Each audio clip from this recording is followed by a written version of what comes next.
Although, side note, I hate ChatGPT, use Claude. AI is not replacing your voice. It is not replacing you in the marketing function of your business, because your business will always need you. But it is helping you reach more people with the time and energy that you put into this stuff. AI is a tool for amplification, not replacement.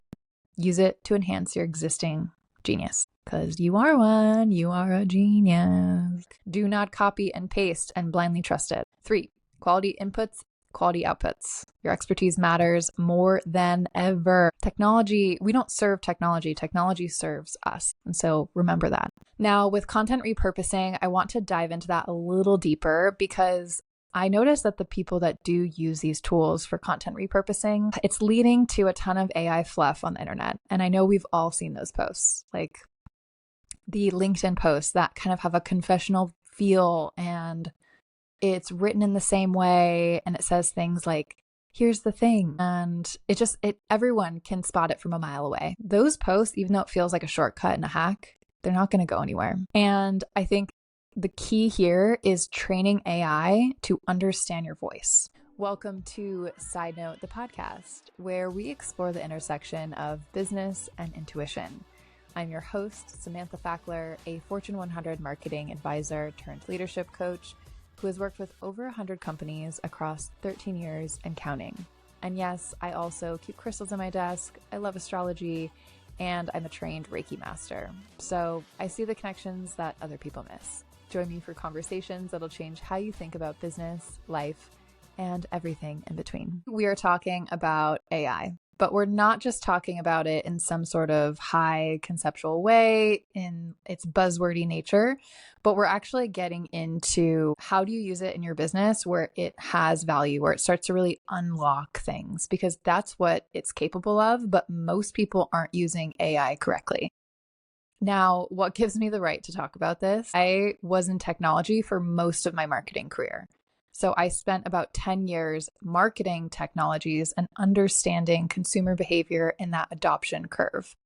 And what I noticed is that when a new technology comes into the world, people rush towards it. It's like a gold rush. And people get all excited about some use cases, and they actually don't see the depth of what's possible. That is our goal today, is I really want to unlock what is possible with AI, how I've used it in my business to really unlock different marketing functions, and how I've used AI prompts almost as marketing team people in my business, as well as ethical and legal considerations in using AI, especially if you're using it for content creation, and energetic boundaries, because it's me. We have to talk about energetics. And I found that when I first was hearing about AI stuff, I was a little skeptical. Even me, who was in technology, who thinks of herself as pretty tech savvy, I was just, my power to it, or energetically, is this going to cause weird things in my business? So what did I do? I first took the skeptics path, and I looked at energetically what is happening here. And then I myself kind of felt into it and started to understand as I used AI and I learned it, and I went up that learning curve. I really took stock and I took notes of energetically what was happening when I used it. Which ways could it amplify my business? And then in which ways were it actually robbing me of the thinking that I needed to do in order to grow my business? So TLDR, how do you plug AI into your business in the right way, but also stay in the power seat, stay energetically hygienic, if you will, and take into consideration all the legal and ethical frameworks? So let's get started. My approach to AI has shifted dramatically, and there's a few reasons for that. One is that I've developed different energetic practices that I do before I use the technology. 2, my husband is in AI, so he has been a data scientist for 10 plus years, and he actually can build AI models and LLMs. This has helped me learn about this technology. He's actually built agents that can do things like send him an email the night before a work day, and it will give him all the notes for the meetings that he has coming up to remind him of his schedule. He's done really cool things that automate different calendar things for the two of us, because we both have chaotic calendars, and it's almost like Zapier but on steroids. He's been able to trick out so many things So having him as an AI advisor has also been awesome for my business. Now, I really want to bring this one point home to you that AI is not replacing your business magic. It does not replace actual people. It does not actually give you 100% facts all the time. There is a way to using it, and your outputs with AI are only as good as your inputs. And so this podcast episode is really about how do you optimize what you're inputting into things like Claude or ChatGPT. Although, side note, I hate ChatGPT, use Claude. How do you optimize what you're putting in so that you actually unlock insights and not just generic info that's not going to move your business forward? So first, let's reframe AI for a bit, okay? Because most people just blindly put stuff in and then trust whatever AI spits out. And again, this is like the toddler's way of using AI. And I want you to be using it like a full functioning adult. So I prefer Claude because I find that it's more intuitive and it gives me better outputs. I've tested this because I've put the same inputs, so, asking it a question or prompting it to do something. I've tested doing that on Claude and ChatGPT side by side multiple times with different contexts, and Claude wins for me every single time. If you are not using Claude, then this episode is going to leave you mind blown. And if you are using Claude, then I hope this episode leaves you with tips and tricks and new ways of thinking about how you can use this. And no matter where you sit on your existing experience with things like Claude, I hope you leave this and actually try some stuff out. And you're like, whoa, I had no idea this was possible. Okay, so something to keep in mind is that I use Claude in my business in many different ways. I use it for repurposing content so that when I create one piece, whether it's a podcast episode or a Substack blog article about, business or relationships or intuitive things, I took my time to create that.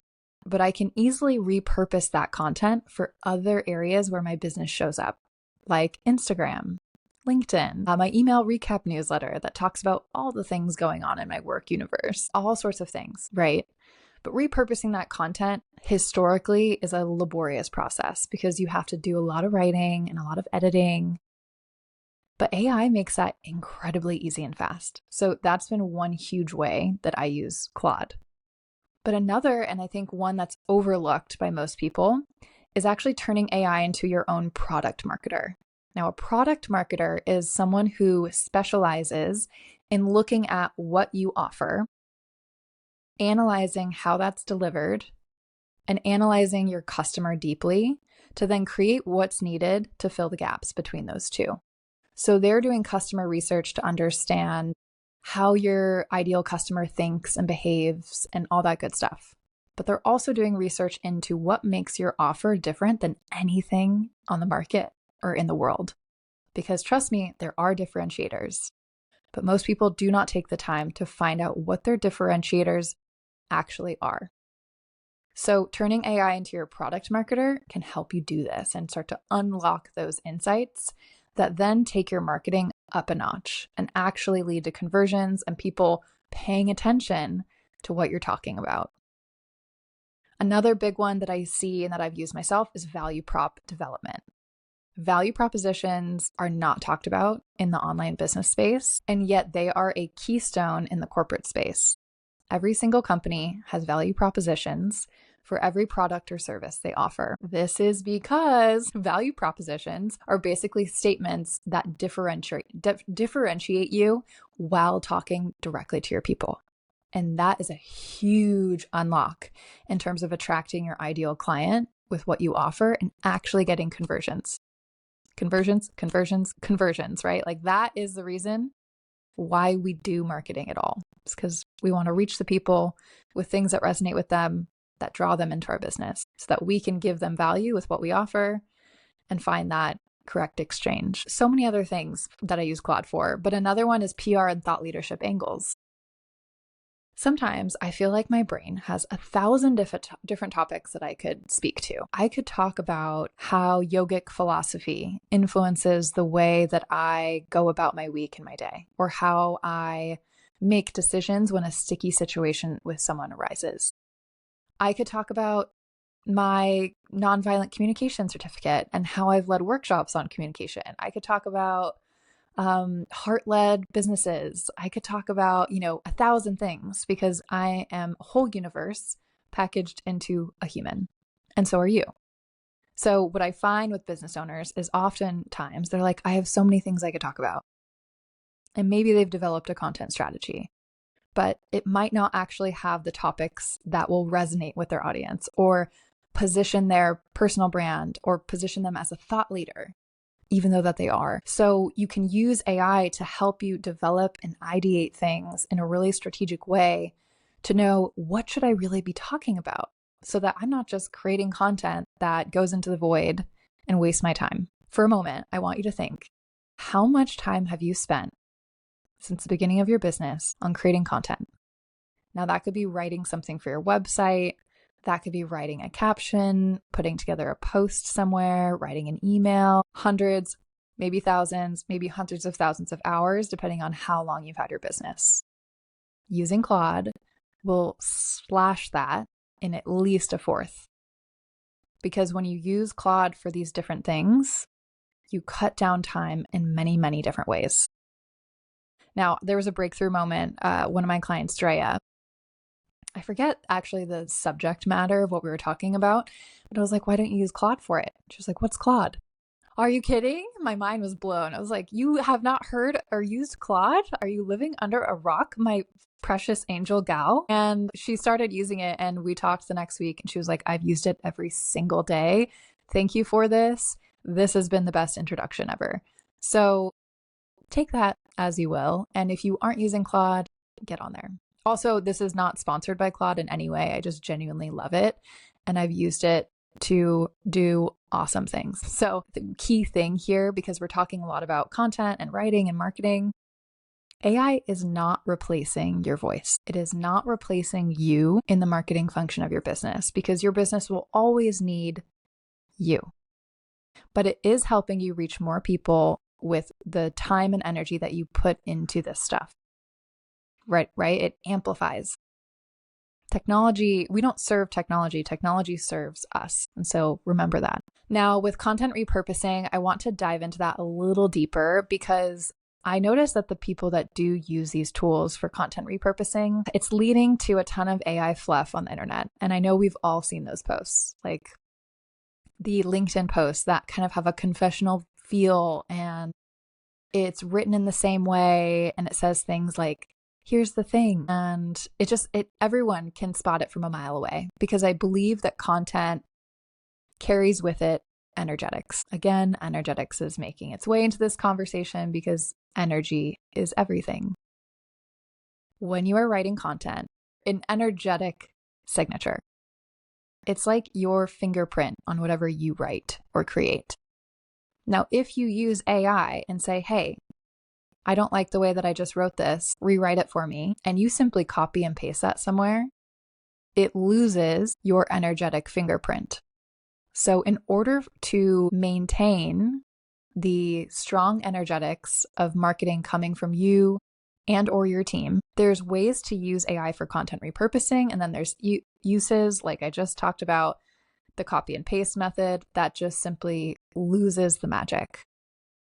Those posts, even though it feels like a shortcut and a hack, they're not going to go anywhere. And I think the key here is training AI to understand your voice. And so this is how I've done that. Because I was really frustrated in the beginning at what Claude was giving me. And I was like, I know this can go deeper. This can be much easier. And I know that it can unlock my voice. So let's figure out how. So in Claude, most people just use chats, right? You start a new chat and you're like, hey, Claude, my sink has a weird smell. What's going on? That's a terrible input because you're not telling Claude from what frame of reference it should be answering that question. So how I would change that prompt would be like, hey, Claude, you're a plumber. Here's a picture of my sink. This is what's happening. And I would add all the information that I would add as if I was talking to a plumber about my sink problem. Now, that's great. Chats are great for those types of use cases, right? It's an acute incident. It's a thing that happens once. You just need a quick answer. But if you're doing things for your business, you're going to be using Claude more than once. So there's this thing called projects. And what you can do is create different projects. So I have one for my podcast, I have one for my brand, I have one for my content strategy. I've broken them up into a lot. I have a research one that I've turned into my little like PhD researcher that helps me figure out sources so I can do deeper research on certain topics. I also have one for like my personal style, which has been really fun to use.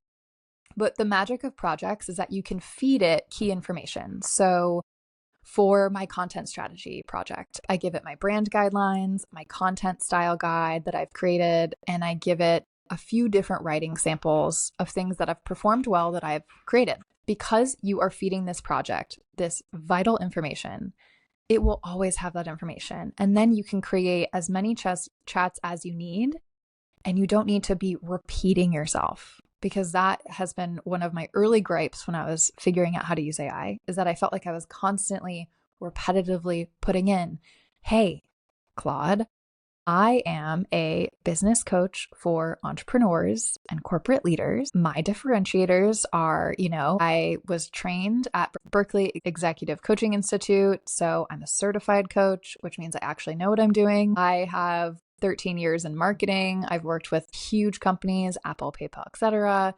But I am also an intuitive who has had an energy healing business, who has had 4 other businesses, XYZ. I was repeatedly copying and pasting that into Claude. But with projects, you don't need to do that ever. It's always going to have context. And then you can use things like, hey, you're my podcast strategist. I am thinking about topics for my next solo. Help me ideate and ask me some questions that might help me land on the best next topic. So again, when you use AI correctly, it's mind-blowing, the stuff that you can come out. And so this is just a little PSA, use it correctly. Here, these are a couple tips and tricks, but we cannot talk about AI without talking about the ethical and legal considerations. So I was at Berkeley's coaches conference in January speaking, and I had a lot of people come up to me and talk about or ask about, if I create content on Claude, do I have rights to it? What about intellectual property? What about boundaries with AI? Like, when do you use AI and when do you not? So I want to go over those things. I've used AI to do things like contract review, where I quickly have to look at a contract. Of course, I read through it word for word, but I also put it into Claude and I say, hey, is there anything that I need to know about this? You are my, blank advisor or attorney, contract lawyer, whatever. And then I just have it point out things to me that I might not see. Now, of course, that does not replace an actual attorney or advisor, but it does give me some things to think about when I do take that to my lawyer or attorney, so that we can both save time and I can say, hey, here's this contract I'm about to sign.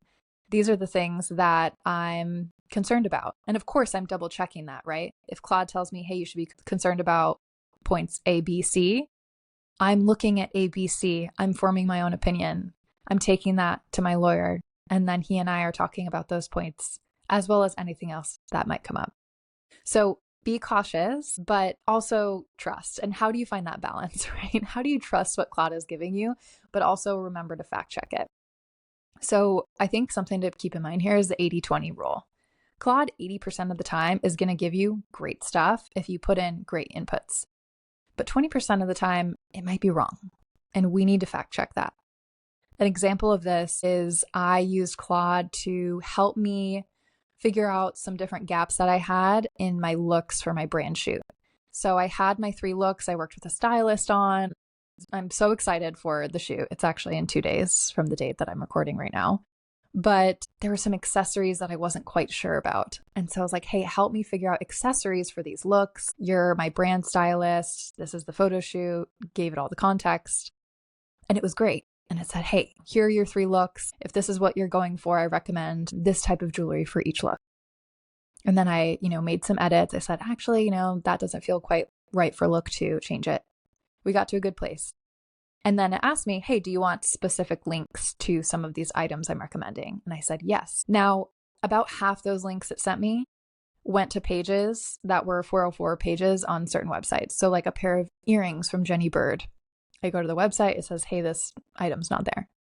And now when I look at those items that it suggested, some of those items weren't even at the right designers. Like it would say, hey, look at this necklace from All Saints. And it's actually the word of the necklace was actually a Madewell necklace. So like if it was like, hey, look at the All Saints onyx necklace, I would type it in, but then the Madewell onyx necklace would come up. So again, it does require us to fact check things and look at that accuracy, because humans, us, we are 99% accurate, right? We're well, most of the time in our personal lives and experience. So that 80% that AI is right versus 99% of humans, that's a catastrophic difference. So when you are using AI, remember this. Fact check your things. Don't blindly trust it. Look at, is this really strategic? Could this be better, higher level? If you find yourself in a constant ping pong, constantly asking it to revise and edit, you're probably using the wrong prompt. You could probably use a stronger prompt that could get you to the answer or insight you're looking for much faster. Ethical AI use is not about perfect policies, especially right now. We're still very early in the AI journey. There's still a lot that will probably come to surface in terms of legal considerations with AI. One big legal thing with AI and the intellectual property bit that I mentioned before is that if you are creating the majority of a piece of content, you own the IP. If you are copying and pasting content from Claude into something else, it could be argued that Claude owns that IP and that you do not. So have this be a reminder that if you're using Claude or AI to create content, you need to edit it. Review and edit before you publish. If you are using AI to create content, you need to review and edit before you publish so that you own the intellectual property rights. Let that sink in. Okay, now let's look at the energetic piece. So AI is a technology, and I have lovely, creative, intuitive beings in my sphere as clients and friends who are afraid of AI, and they think it's going to take over their lives. There is a way to use AI and stay energetically aligned. For me, what that looks like is that when I open up AI and I get very clear on what I need to use it for. Okay, what is the end goal? What do I really need? I do that so that I get to my answer and insight more quickly.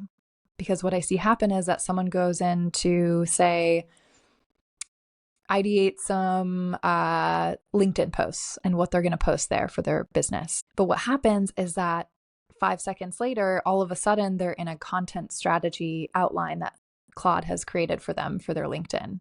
But it's actually not that great. It's not as strategic as it could be or creative as it could be. And instead of blindly trusting that and then going with that and whatever post it recommends, they've gone too far off on the side. They've lost their original intentions, and they probably forgot to use certain things when they were inputting the prompt to get to that answer more quickly.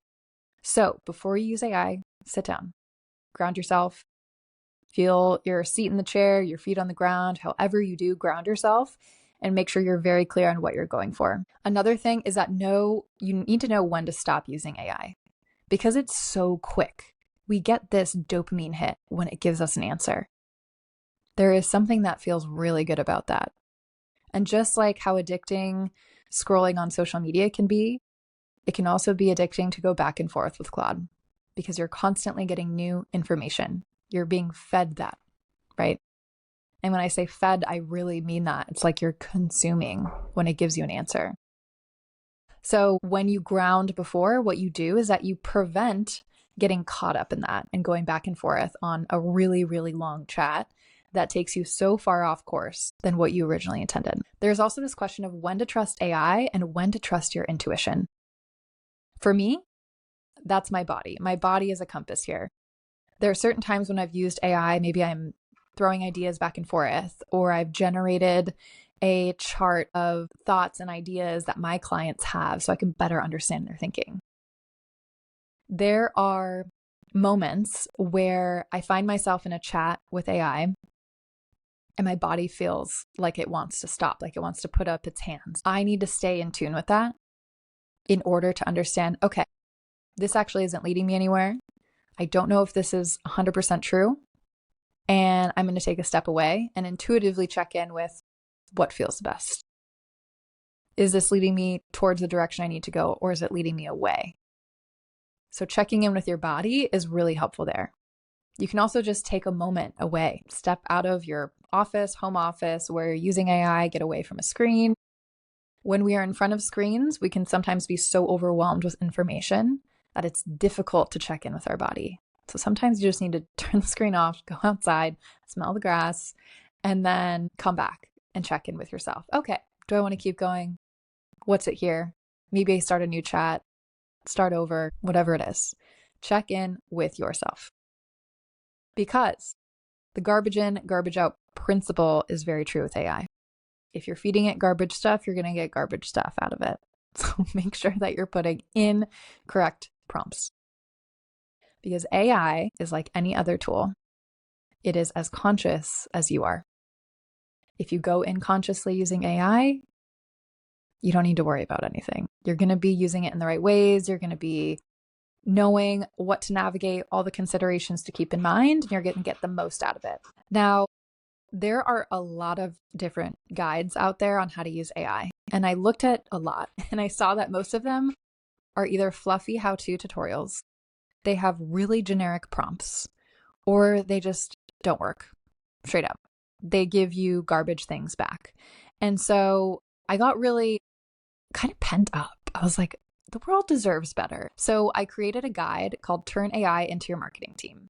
Now, caveat, it will not replace humans as your team, but it will give you so much more. It'll get you to that 75% mark, 80% mark with AI. So I created this, again, with my intuition creatively. I was like, I want to look at the different functions of a marketing team. And then I want to create prompts that are next level, that actually unlocks what's possible. As if someone did hire a product marketer, content strategist, PR strategist, social media manager. Like, what if you could get all of that from AI? And so I spent the last few months on this guide, and it is now available in the show notes. So grab that.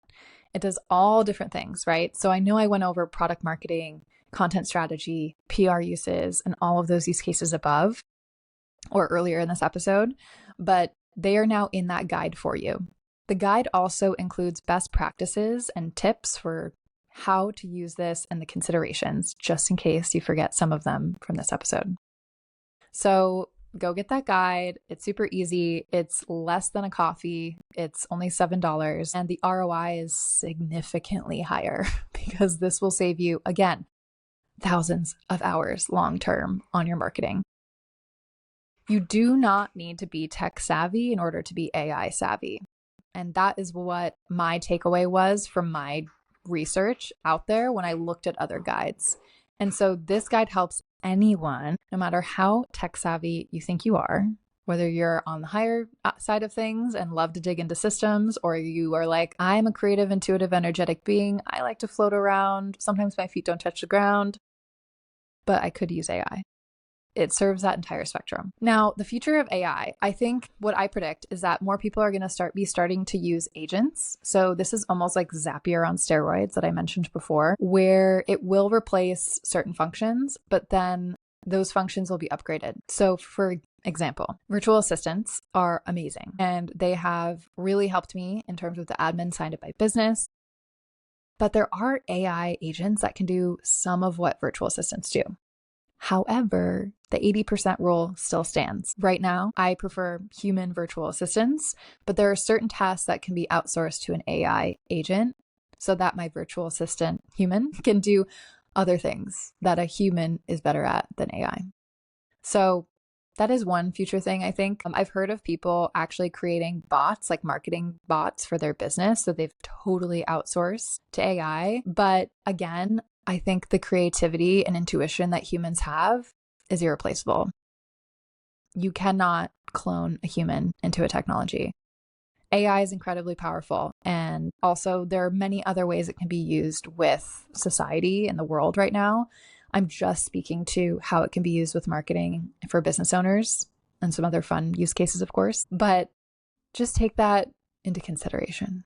Take all these things into consideration because AI is not going anywhere and it's only going to get bigger and it's only going to be more prevalent in all sorts of things that we use because right now it's in that infant stage. It's a new technology.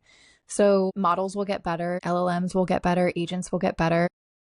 Claude will continue to get upgrades and get better. Same with ChatGPT, although Claude is definitely winning out right now.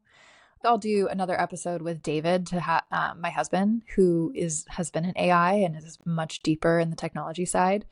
But we could always bring him on to talk about these broader implications and world case uses. But I really want to leave you just with the few recaps and takeaways. AI is a tool for amplification, not replacement.